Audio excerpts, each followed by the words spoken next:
The final dawn began without warning. It was not marked by storms, nor by blood-red moons, nor by earthquakes rippling beneath men's feet. It arrived with a silence so unnatural that even the winds paused as if listening. Birds lifted their wings but made no sound. Cities continued in their noise, yet somehow every noise felt borrowed, temporary, fragile. All around the world, people felt it. That strange tightening in the soul. That whisper behind the ribs that something ancient had awakened. The sky dimmed, not with darkness, but with a brightness that had no source. A soft white radiance stretched across the horizon like a vast curtain being opened from behind. In Lagos, a fisherman paused mid-cast as the ocean stilled beneath him. In Tokyo, traffic froze as drivers stepped out of their cars, staring at the glowing firmament. In Cairo, the desert wind halted, and the pyramids cast no shadows. And in Jerusalem, every child, elder, believer, and doubter felt their heartbeat shift, slowing into a synchronized rhythm, as though the world itself had begun holding breath. Then the silence broke. A single deep tone vibrated through the cosmos.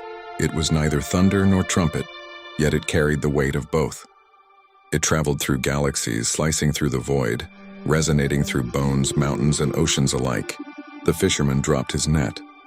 The drivers trembled, the sands quivered. And then, the sky tore open. Not like cloth ripped by force, no. It peeled back like a veil, revealing something so vast, so blinding, so unbearably majestic that the human mind struggled to comprehend it.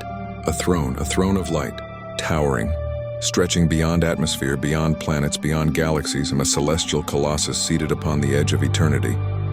Its radiance burned with the purity of 1,000 suns, yet its glow soothed the eyes like gentle morning light. Around it shimmered thrones without number, arranged in spiraling layers like constellations frozen in reverence. From each throne flowed a river of white fire that cascaded into the void, forming a single colossal waterfall of incandescent judgment. People fell to their knees. Some screamed, some wept, some reached upward in both fear and longing. The book had opened and history had ended. The final judgment had begun. A cosmic valley stretched across existence, pulling billions, every soul ever born, into its boundless plains. From the era of Adam to the last child who had drawn breath hours earlier, they gathered. There was no time, no space, only presence. Billions stood in a valley of glowing earth, trembling under pillars of celestial fire. And then, the books of life opened. Their pages glowed with the memories of all creation. Stories, tears, prayers, betrayals, victories, secrets known and unknown. Every page flickered like living flame. Every word breathed alive with divine truth. And standing closest to the throne were the bound ones, the fallen, those ancient beings who once sang in the courts of heaven, but now crouched in chains of holy fire. Their wings burned, stripped of glory, their faces twisted with dread and defiance. Their leader, once the morning star, raised his eyes and hissed through flames. "It is not finished." But the throne thundered, "It is finished." The heavens shook and the universe braced for judgment. The world had seen wars, it had seen disaster. It had seen empires rise and fall. But nothing had prepared creation for what came next. In Chapter 2, The Valley of Souls. The vast valley expanded beyond imagination. It appeared as a cosmic landscape of glowing crystalline ground, stretching into horizons shaped by divine geometry. Souls stood shoulder to shoulder, kings beside beggars, prophets beside murderers, infants beside tyrants. And yet there was no chaos. A supernatural order sustained them, held together by the gravity of the throne. At the center of the valley, a river of molten light flowed, the river of revelation. Every drop shone with memories, moments, and truths washing across the valley floor in slow, deliberate motion. From its surface rose visions, births, deaths, wars, love, sacrifice, greed, mercy, hatred, forgiveness. Every vision formed a tapestry of human history, raw, unfiltered, unedited. A woman from Ghana covered her face as she saw a moment she had hidden all her life, a lie she thought forgotten. A soldier from Rome wept as he saw himself killing without mercy. A mother from Brazil watched her moments of kindness glow like gold. A persecutor saw the prayers of those he harmed turning into light that still surrounded him. Each soul watched their life unfold, not with shame intended to crush them, but with truth designed to free them or condemn them. Above the river, angels hovered, and millions upon millions arranged like living stars. Their armor blazed with glory, their wings spanned universes. Their voices hummed the eternal song of justice, resonating through each soul's deepest memory. Then a sudden tremor shook the valley. A soul was being called forward. Every eye turned. It was an elderly man, a quiet librarian from India. No one knew him, no one recognized him.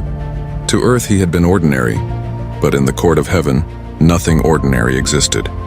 His book opened before him, pages glowing with the soft light of compassion. The throne spoke not with sound, but with an overwhelming resonance that filled every soul at once. This one showed kindness when no one watched. The valley brightened, angels bowed. The man collapsed in awe, and he was lifted, rising into the radiant path that led upward toward the new creation awaiting beyond the throne. Next came a warrior king who once ruled with iron. His book opened and shadows spilled across the pages like oil.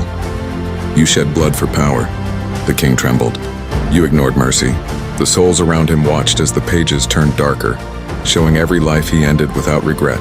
He fell to his knees begging, but truth had already spoken. The ground cracked beneath him, and he vanished into the abyss prepared for the wicked.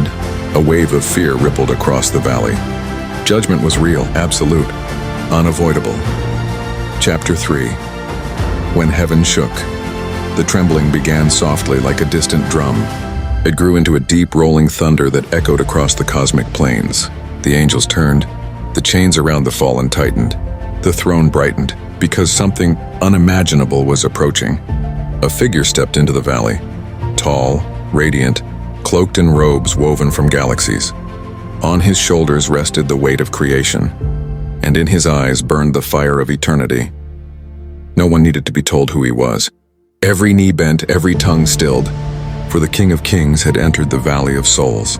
He walked with authority that made mountains bow. Light rippled from his feet, healing where it touched, burning where it judged. Behind him marched armies of heaven, countless legions wielding swords forged in the dawn of time, their steps shaking the valley. But he raised a hand, they stopped, and his voice, gentle yet terrifying, flowed across creation. It is time. The fallen angels writhed in their chains. Lucifer lifted his charred face, eyes full of ancient fury. You cannot erase us, he hissed. We are part of your story. The king stepped closer, his glow intensifying. You were given glory. You chose rebellion. You were offered mercy. You sowed destruction. Lucifer's wings flared, flames sprang across the valley. You cannot end me, he roared. I am eternal. The king lifted his hand, and the heavens screamed. Thunder cracked across galaxies. Stars exploded. Black holes trembled as pure divine judgment surged like an unstoppable wave. The chains of holy fire tightened, pulling the fallen toward a void opening beneath them, a swirling abyss of infinite darkness. But Lucifer fought, his wings tore against the chains. His roar shook the souls of billions. The ground split, the sky bled light. The valley trembled. The king spoke one final word. Enough. And the chains obeyed.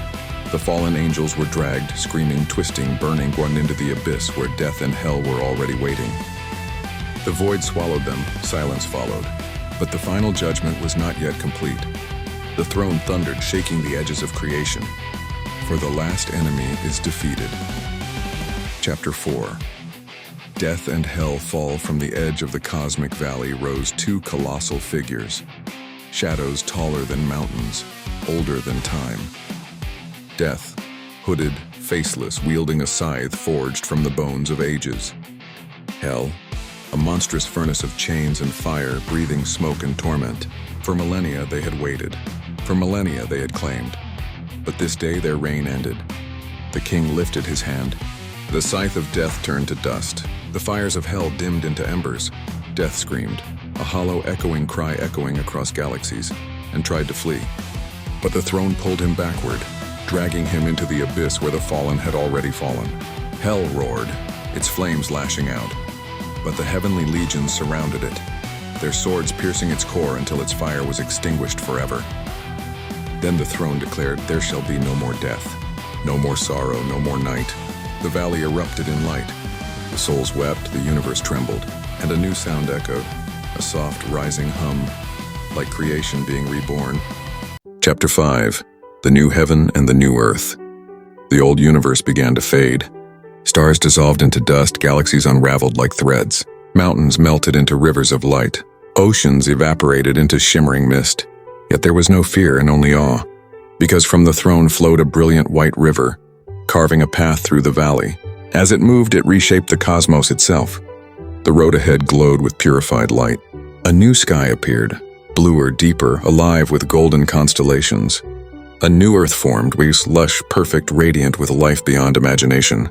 Trees with leaves of silver and emerald grew instantly, swaying in wind that sang softly. Rivers of crystal water flowed, carrying flavors unknown to mortal tongues.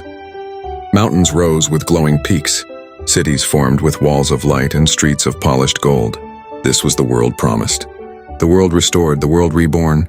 The king turned to the redeemed souls. "Enter," he said, "for all things are made new." Millions rose into the air, carried by waves of glory. They crossed into paradise, laughing, singing, falling to their knees in joy too great to contain. Children danced on fields of living light. Elders walked with renewed strength. Families reunited. Tears vanished from every eye. The valley emptied. The cosmos quieted. The throne glowed. Judgment was fulfilled. But one final twist remained. Chapter 6. The last name in the book. The book of life closed, except for one final page. A single name glowed, pulsing faintly, fading slowly. A soul stepped forward unknown, unremarkable, forgotten by humanity. A person who lived without fame, wealth, or legacy. The king looked at the fading name and wept. "Yes," he whispered, "this one I waited for." The entire universe leaned in, because this soul had died moments before judgment. A breath too late, a heartbeat too slow. But in their final second, they whispered a prayer, one no human heard. The king heard it. The book restored the name. The page shone, the valley brightened. Even at the last breath, the king declared, "Mercy triumphs." The soul rose into the new creation, the final one to enter. The gates closed, and eternity began. Chapter 7. The light without end. The old universe vanished completely, absorbed into divine radiance. The new world flourished. The king walked among his people. Light poured from every tree, mountain, river, and city. Time no longer existed. Night never returned. Fear never rose again. This was not the end. This was the beginning. The final judgment was not destruction. It was restoration, completion, fulfillment. And from the highest mountain of the new earth, a voice echoed for all eternity. He reigns forever and ever. Like and subscribe for more heavenly stories like this. God bless you and your family.